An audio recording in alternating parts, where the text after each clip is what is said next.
Selamat datang di Kastapolis, podcastnya HMP Astapolis. Di episode perdana Kastapolis season 2 ini, as your pilot and host, ada aku, Amin dari PWK ITK angkatan 2018, dan kopilotku di sini ada aku, Virgi dari PWK 18. Nah, Virgi tau nggak hari ini kita mau bahas apa sih? Bahas apa ya, Min? Pasti bahas hal-hal yang bermanfaat nih buat para pendengar setia Kastapolis. Oke. Nah, di episode ini kita kedatangan tamu yang cukup kontroversial nih. Kontroversial gimana sih, Min? Ya, Gimana ya? Di angkatan kita sih terkenal sih. Oh, di angkatan itu terkenal ya? Iya. Di angkatan 2018, 2017 Wih, sangat terkenal. Apalagi di angkatan kakaknya sendiri. Pasti. Nah, siapa sih, Min? Kamu penasaran nggak? Siapa ini? Penasaran. Nah, jadi di episode ini kita kedatangan tamu, namanya adalah Kak Muhammad Diki Aulia. Halo Kak Diki. Halo. Ya, halo. Sudah bersama kita di sini. Halo Kak Diki. Kita kan udah kenal nih sama kakaknya kan, karena kakaknya sangat kontroversial yang kayak kamu bilang tadi. Yoi. Gimana kalau kita dengar langsung perkenalan dari kakaknya? Iya, silakan Kak. Oh ya, halo semuanya. Kenalin, nama aku Muhammad Diki Aulia, biasa dipanggil Diki. Aku dari alumni PWK ITK angkatan 2016 yang kebetulan baru lulus tahun lalu, pas di masa pandemi ini. Gitu.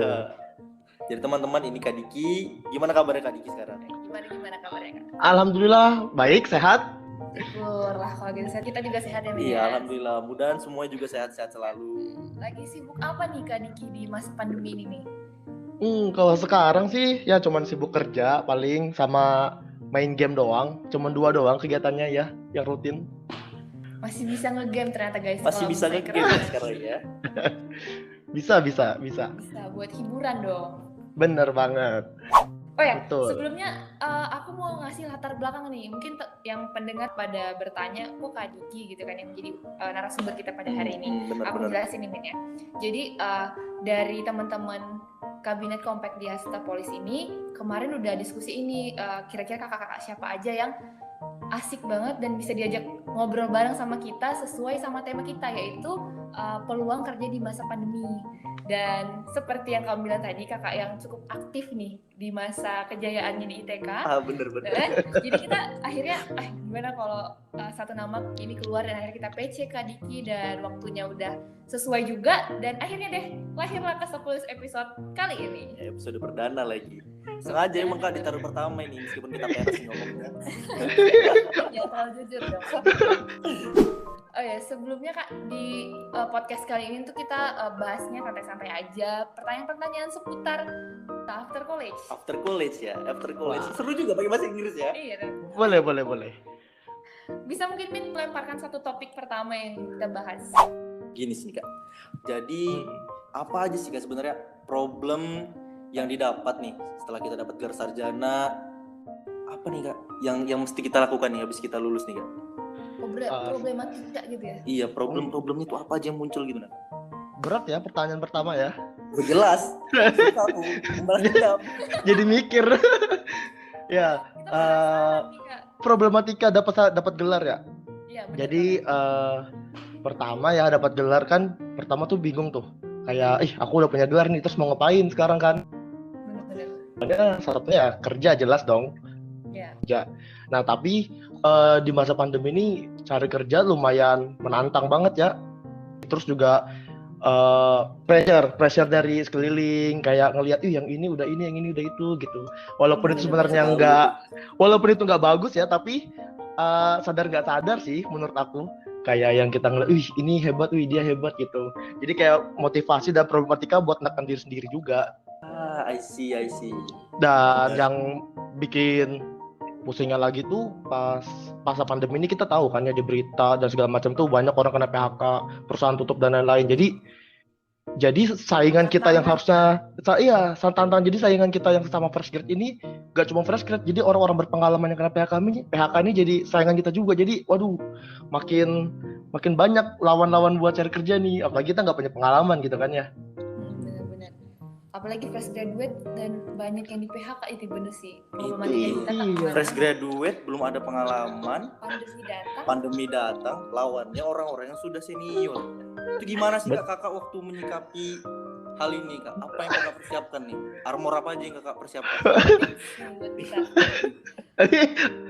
Sebenarnya kalau itu tuh aku tuh lebih ke, jadi sebenarnya kalau mau dibuka nih, sebelum yudisium itu aku udah mulai lamar kerja. Jadi dari apa ya? Dari kita dinyatakan sidang akhir, aku dinyatakan lulus oleh penguji dan pembimbing, itu aku langsung mulai cari kerja itu, mulai nge-apply sana sini sebenarnya. Sebuah tips tuh teman-teman. Berarti ya benar. Sudah mulai start duluan ya. Iya, karena udah pede kan, aku dinyatakan yudisium nih, ya udah tinggal di cover letternya kita ganti. Kalau kita tinggal nunggu tanggal yudisium, karena kita udah dinyatakan lulus kan, tinggal revisi. Yang penting tuh udah lulus, dibilang lulus, jadi tinggal lamar aja, pede aja gitu, ngelamar dan akhirnya kebetulan dapat sebelum yudisium. Jadi pas masih kuliah udah dapat, ada freelance gitu, iya. Ibarat balapan tancap gas duluan. Betul. Iya. Duluan. Oke, jadi gitu ya problematikanya di masa pandemi ini dan dapat gelar sarjana. Oke, lanjut Min. Terus nih Kak, selama mencari kerja nih, kira-kira yang sebenarnya sulitnya tuh ketika belum di-apply, terus kenapa ngelamarnya nggak cuma di satu tempat aja, itu kenapa sih Kak? Sebenarnya kalau ngelamarnya itu tuh karena pertama aku masih mau concern ke bidang PWK ya, tapi dikit banget. Di akhir tahun waktu aku lulus itu loker itu sedikit sekali buat bidang PWK, kayak susah banget nyari bidang PWK. Akhirnya cari yang menyerempet PWK sedikit atau GIS gitulah. Jadi ya kita akhirnya keluar bidang tuh. Itu jadi kenapa aku ngelemparnya cukup banyak, karena ya emang nggak ada yang benar-benar konsultan buka pada saat itu gitu. Kalau ya, di tempat kakak sekarang itu gimana Kak? Apakah masih menyerempet kah atau sudah ke PWK-an banget nih Kak? Kalau kantor aku yang sekarang nih, kebetulan ini konsultan PWK ya. Jadi benar-benar bidang yang aku mau, benar. Ya, iya benar. Yang aku kerjain itu ya kayak kerja kelompok di kuliah gitu. Yang kayak sama temen, cuman ini sama rekan kantor yang ngerjakan laporan, bikin ustek, bikin ya presentasi, ya kayak kuliah, cuman ini dapat duit. Jadi sekarang kakak kerja di kantor tuh gimana Kak? Apakah di perusahaan swasta, konsultan atau dari instansi pemerintahan Kak? Kebetulan kalau aku nih lagi di konsultan PWK ya, swasta, dan ini bidangnya benar-benar PWK banget. Di kantor aku sekarang sesuai keinginan gitu, tercapai keinginannya. Jangka pendek ya, keinginan. Oke, jadi gitu ya. Berarti Kak Diki ini sudah didapatkan pekerjaan yang sesuai dengan kemauannya untuk jangka pendek. Tadi Kak Diki belum jelasin nih, jangka panjangnya gimana jadi Kak? Iya itu Kak. Kan kita berbicara soal rencana. Rencana itu ada rencana panjang, menengah. Ya, kalau kan sekarang jadi pegawai ya kalau jangka panjangnya maunya punya konsultan sendiri, itu doang sih. Suka nih. Kita dukung banget Kak. Jelas. Orang laku. Oke. Orang dalam ini suka aku orang dalam. Iya, makanya kan pengennya di konsultan biar belajar cara manage proyek, manage perusahaan, biar nanti punya sendiri gitu. Kita harus sepakat. Ini kita aminkan juga. Kita aminkan semuanya, kita aminkan. Amin. Jelas. Amin. Berarti Kak untuk rencana kakak ini dalam rencana jangka pendek, panjang, itu memang sudah kakak plankan dari awal kuliah kah? Atau gimana Kak? Itu rencananya muncul pas udah lulus kuliah. Jadi ada sekitar 4 target besar gitu. Apa sih 4 target yang mau kucapai setelah lulus ini, semuanya orientasinya pekerjaan. Jadi dari 4 ini 2 udah tercapai, tinggal 2 lagi. Itu 2-nya nih salah satunya kerja di konsultan. Satunya kerja di konsultan udah tercapai. Terus pernah kerja proyekan. Kebetulan pas fresh grad itu kemarin akhir tahun aku ada proyekan ke lokasi dan udah tercapai. Satunya lagi nih punya konsultan dan satu lagi nih kerja sama di kementerian, cuman kan itu belum tercapai. Jadi masih ada utang 2. Keren. Guys, keren. Ini bisa banget motivasi buat kita. Iya banget, bener banget sih. Target setelah lulus itu penting ternyata. Harus, ternyata. Memang ini tamparan memang buatku dari tadi. Nah, ini Kak, berarti kan kita kan selama berkuliah itu banyak nih Kak pelajaran-pelajaran yang kita ikutin, mata kuliah yang kita ambil. Nah, kalau dalam prosesnya ini Kak, Kakak sekarang sudah bekerja, pelajaran apa aja sih Kak yang Kakak aplikasikan atau ada banyak ilmu-ilmu baru yang Kakak pelajari lagi? Bener. Mata kuliah mungkin ya? Mata kuliah yang paling, wah kerjaan gue banget. Iya bener kayak gitu Kak. Kalau misalnya yang benar-benar kepake ya, kan sejauh ini aku udah pernah ganti perusahaan sampai 4 kali ya, dan itu tuh yang kepake banget itu tuh GIS, bener-bener GIS dimanapun GIS kepake. GIS. Pemetaan ya?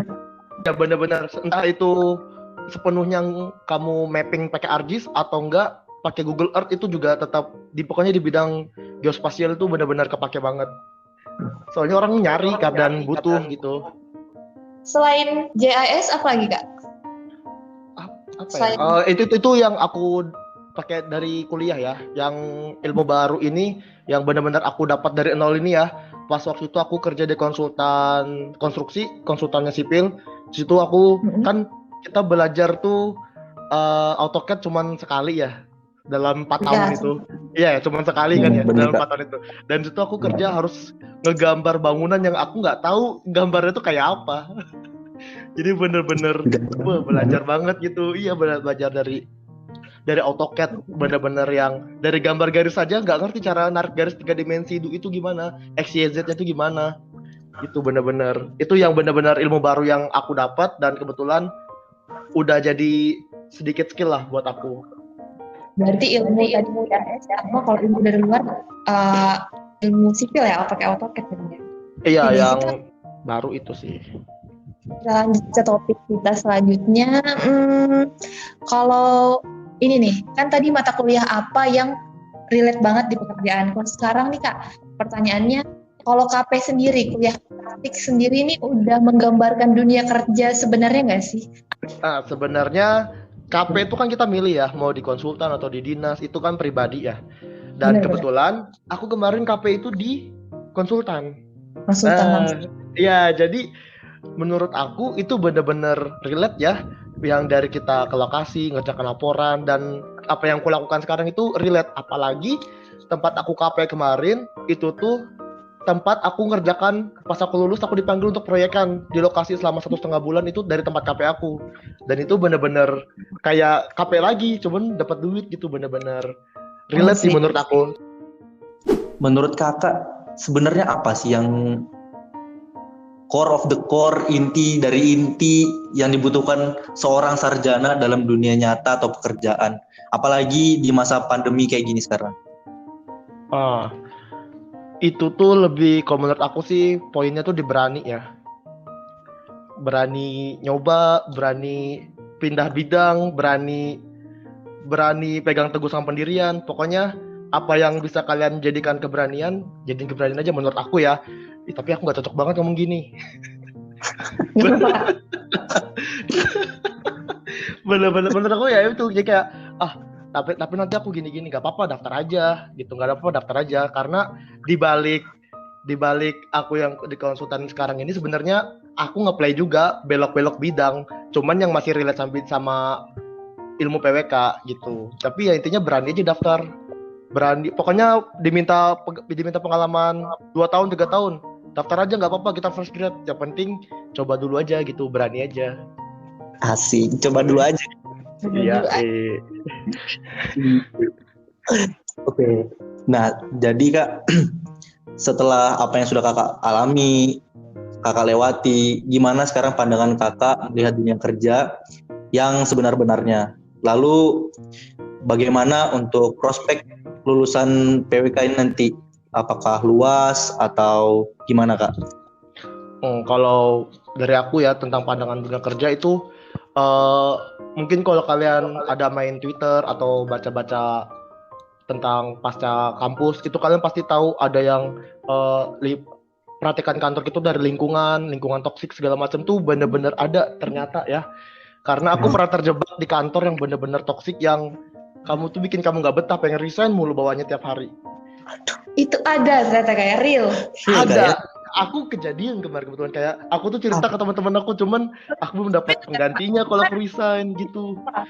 Iya. Tapi akhirnya aku udah cabut juga dari situ kan, dan itu bener-bener lingkungannya nggak suportif, dari atasan sampai lingkungan kerja sampai teman rekan-rekan itu, wah itu nggak bagus lah pokoknya. Buat jenjang karir juga kayaknya nggak ada. Jadi kalau ketemu yang kayak gitu tuh, karena kerja tuh ya anggapannya kan kita di situ ya selama mungkin buat jenjang karir, buat sampai menuju cita-cita yang kita mau.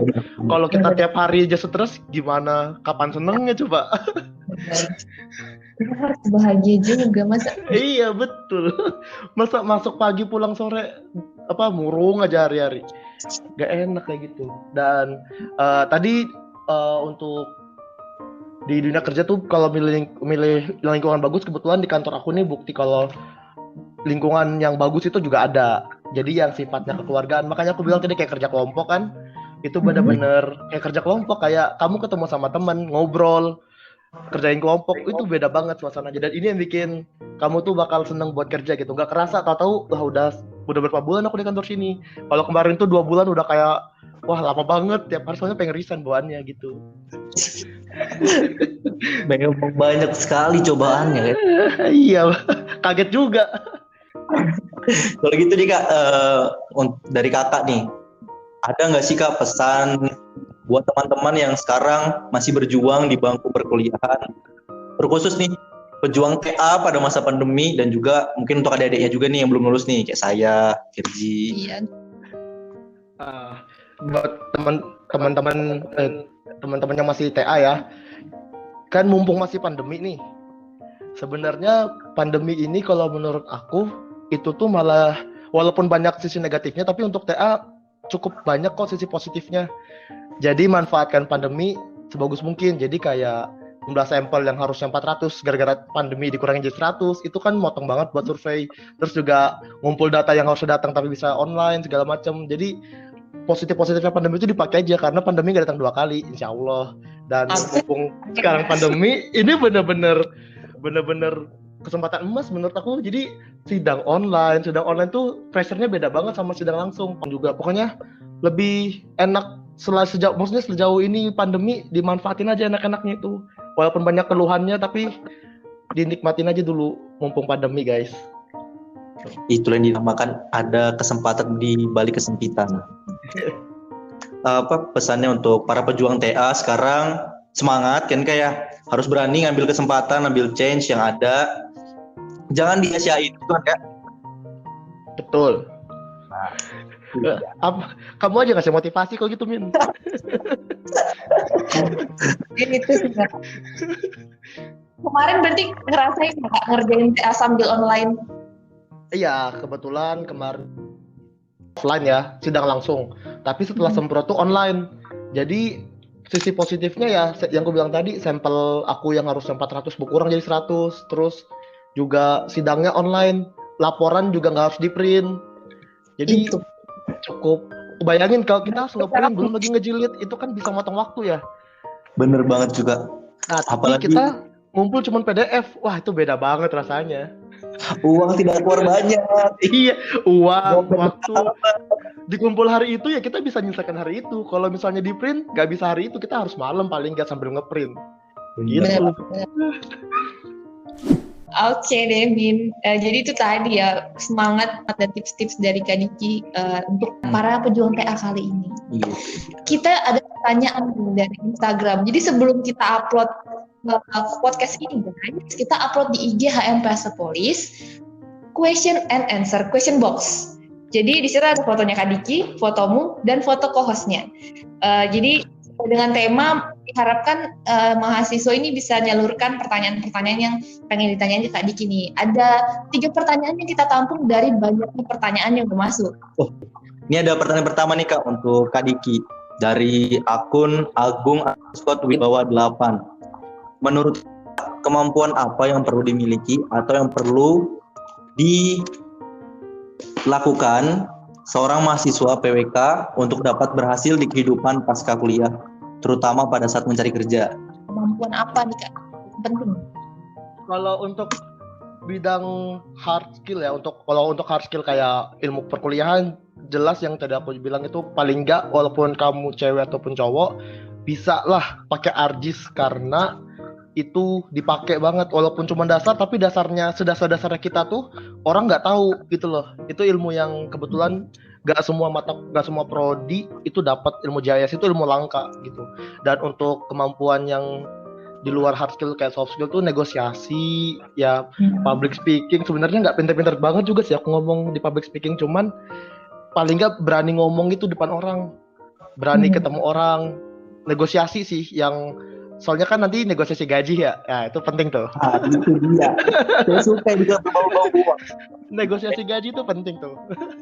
Nah itu soft skill. Jadi kalau ikut panitia itu ikut aja sebenarnya, kayak ikutan kegiatan panitia. Boleh apatis tapi sedikit adalah pengalaman kita di kuliah tuh ngapain aja kayak organisasi atau panitiaan tuh diikutin aja karena nggak ada salahnya. Soalnya pas kerja nggak terulang itu gitu. Itu dia pentingnya skill organisasi, manajemen kelompok, relasi. Memang Betul. Bisa ada lagi pertanyaan dari Anissa Rodatul. Saya Anissa Rodatul. Saya penasaran bagaimana rasanya setelah lulus baru masuk kerja sesuai bidang kepw-kaan. Ada nggak sih Kak jobdesk atau kerjaan dikasih ke Kakak itu belum Kakak pahami, dan bagaimana cara Kakak mempelajari teknis maupun teorinya gitu Kak? Jadi ini aku jawab langsung ya. Jadi jobdesk yang jadi aku ambil 2 sampel ya. Jadi ada di salah satu perusahaan aku itu tuh yang ngasih tugas tapi kayak terima hasil. Jadi kayak nggak tahu, nggak diajarin, pokoknya dia minta aku bikin ini tapi dia nggak ngajarin gitu. Bener-bener aku bikin dari aku nonton YouTube, nonton Google, jadi searching gimana cara bikinnya segala macam. Yang basicnya bukan basic aku banget, tapi aku disuruh bikin sesuatu yang nggak pernah aku tahu, bahkan namanya pun aku nggak tahu itu apa. Itu bener-bener ada yang seperti itu. Dan ada juga yang salah satu konsultan itu tuh dia sebelum kita dapat kerjaan dia suruh kita belajar, bahkan suruh kita ikut seminar, suruh kita ikut baca referensi kerjaan yang pernah ada, dan di situ kita belajar dulu baru boleh mengerjakan. Jadi ada 2 tipe sebenarnya, ada yang dipaksa learning by doing, ada juga yang kayak kuliah belajar dulu baru kerjaan kayak gitu. Jadi sebenarnya kalau ditanya Anissa ini terkait ada job desk atau kerjaan yang belum pernah dikerjakan teknisnya, pasti ada. Dan itu gimana lingkungan dan kita menyikapinya aja, karena kita bukan bos. Jadi ini lebih ke gimana kita menyikapi, karena kita nggak bisa merubah kondisi yang ada gitu. Jadi kita gimana cara kita menyikapinya aja. Jadi ada 2 tipe tadi kayak keep learning by doing atau kita belajar dulu baru diikutkan konsultan. Kalau Kakak prefer yang mana Kak? Aku lebih suka learning by doing sih, walaupun agak keras sebenarnya. Soalnya ya takut. Soalnya gitu ya. Iya, soalnya kalau yang belajar dulu baru ngerjain itu tuh banyak materi yang ku baca tapi nggak kepake takutnya. Kayak buang-buang waktu.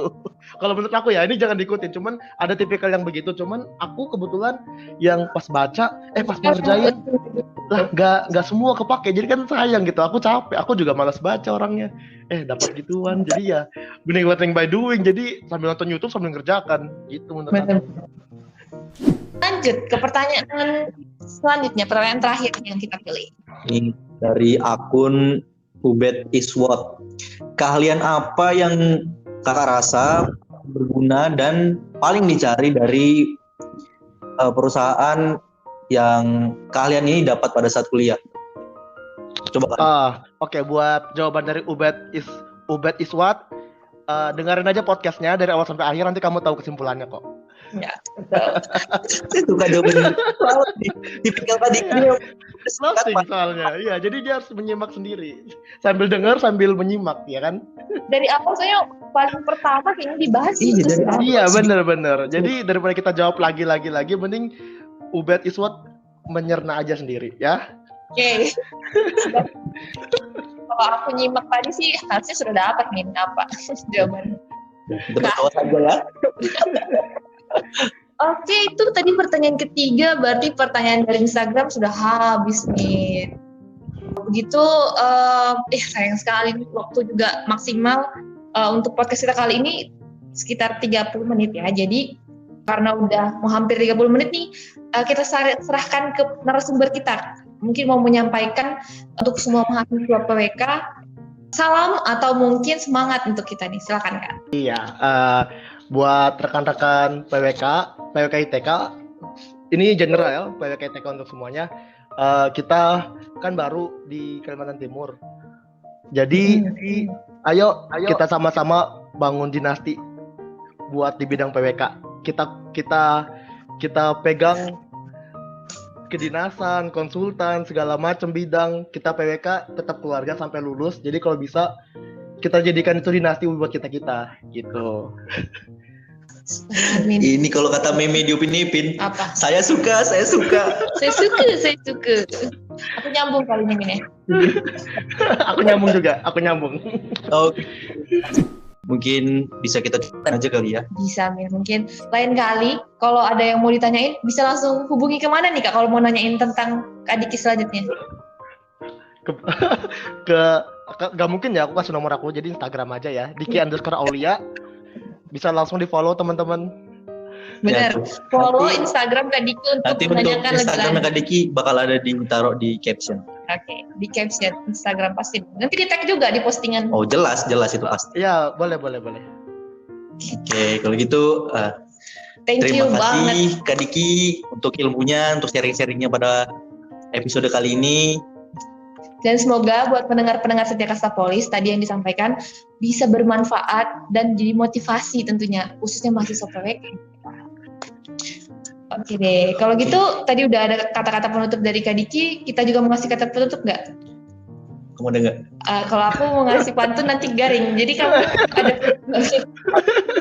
Aduh, aku bingung. Tutupnya kayak apa ya? Ya udahlah, gini aja deh. See you on the next episode. Ya, dan jangan lupa like, comment. And subscribe, kan kita akan upload di YouTube juga nih. Bener nih, kita bakal upload di YouTube, Spotify. Jangan lupa notifikasi dinyalain. Kalau gitu terima kasih dan see you next time. See See you. you, dadah.